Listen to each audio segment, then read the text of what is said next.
Welatên Bajarê Amedê serdana Mesûd Barzanî ku di nav var rojan de ji bo Tirkiye pêk were ji NRT re nirxandin. Li gor hinek welatiyên Bakurê Kurdistanê serdana Mesûd Barzanî ji bo Tirkiye bûye tiştekî asayî.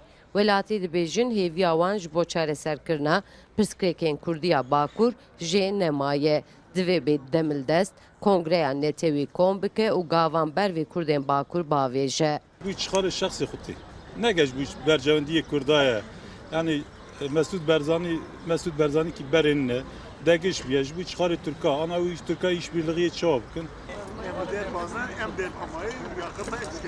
باورê me çi nese û zaten Mesûd Barzanî ava yew nîtê bibînse ya mesela çarpoj ser yew ulusal kongre gerek biviraze ay şeydi. Yani Mesûd Barzanî zaten heta inke karşıya ulusal kongre veje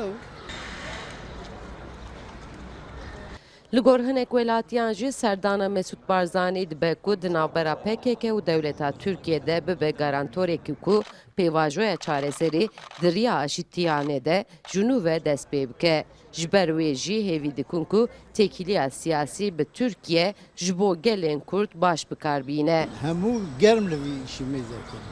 Ji bonekî pêşeroja me zî vebû. Em zî di nava xeteriyê dane, hemû cihan Kurd nava xeteriyê dane. Lazım ki siyasetê ki bihêz bi diplomasî ki bihêz va îşa bi dinyayê bidî qebûl kirin û xwe bidî qebûl kirin, biratiya ava bikin û em zî jiyanekî baş bibînin. Hatina Serok Barzanî a Tirkî gel olarak hêviya me va jêreyê bibe navbera pirsgirêka Kurdî a Bakurê Kurdistanê em dixwaze divê vî alî de xebatî wî hebe.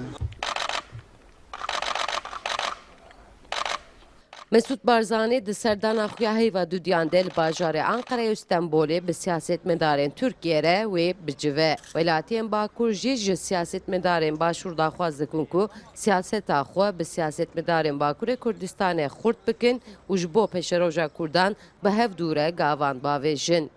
Sevda Kaplan, NRT, Amed.